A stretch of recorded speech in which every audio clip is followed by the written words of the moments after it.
Hmm. Is it possible for people like to tune out their feelings and like kind of numb them out? Do you come across this very much, and is that a very successful way of coping with feelings that aren't comfortable?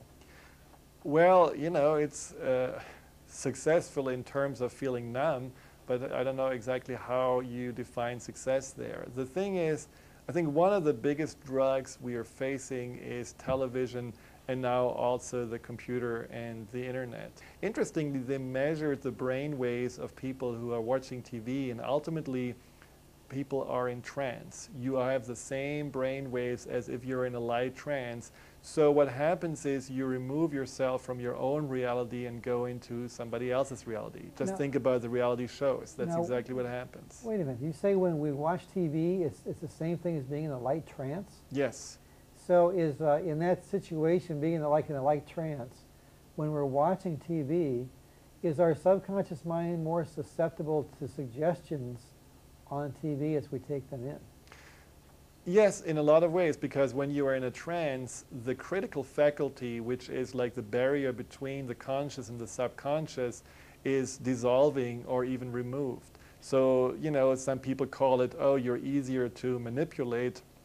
But I don't call it manipulation, I just call it that the suggestibility increases. So when there is a product that you may have been interested anyhow, but there was a critical faculty of, well, it's too expensive, then being in light trance and watching TV over hours may just make it easier for you to decide to buy the product. But it's not that you buy a product that you don't like. You buy a product that you anyhow want, but you don't have the critical faculty of, well, it's too expensive anymore, just because you have spent so much time on TV. Also think about what we just said, being in trance. Just as with TV, also when you do video games, you're in trance. So your subconscious mind is in a place where it's much more opening up. So any violence, any images of fear, any sadness, any anger will be much more easier to be computed by the subconscious mind as when you're more conscious of what's going on, when you're more in the moment.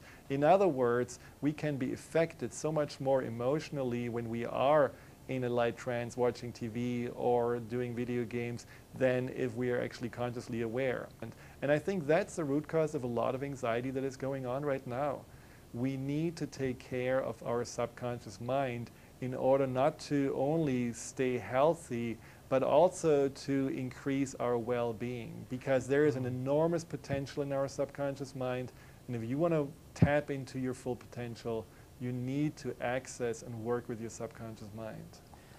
Friedemann, is the subconscious mind a little bit, could you liken it to a garden where we actually plant things there? Like if we're constantly exposed to, say like on television, things of any kind of violence or fear or anxiety, do those things get planted like seeds in our subconscious from that medium and they begin to grow?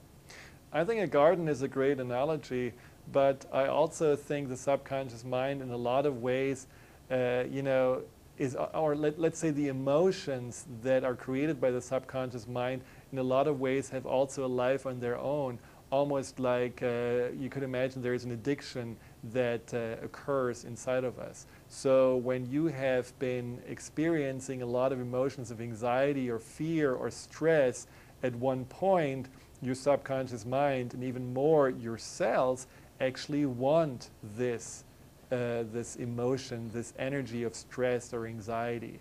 And in this wonderful movie, What the Bleep Do We Know, it was really nicely illustrated how the cells are behaving. These cells of our body that have been exposed to fear and anxiety and anger a lot really ask for more of that stimulants just because this is what they're used to. So there is an addiction to emotions as well.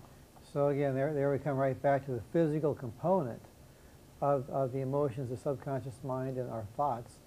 They start taking on a physical component because the actual cells start craving this particular type of energy because they're used to it. Right. And they want more of it, they get addicted to it. And then once we're in that cycle and that pattern, though, is it tough to change that? Well, this is when people feel stuck, and this is about 70% of the clientele that comes to me. I offer breakthrough work. This is a personal breakthrough program that helps people to make shifts happening in a fairly short amount of time. So I only see clients between 6 and 8 sessions to make their shift, their stuckness disappear. But this only works if you're really serious to go to the subconscious mind and work with this and break through the pattern of the addiction of, let's say, the emotional addiction of fear or sadness. And there are wonderful tools that I teach my clients to do at home. Tools that will help you also in the future then to keep your subconscious in a state of balance and basically free from emotional overload. Mm. Now, you were telling me in our discussion before the show that there was a lady that had, she had something going on in her subconscious. She was going to jail. Do you remember that one? Right. I think that was a really good illustration of the power of the subconscious to really change things quickly. Maybe that would be a good story to share with the audience. Oh, absolutely.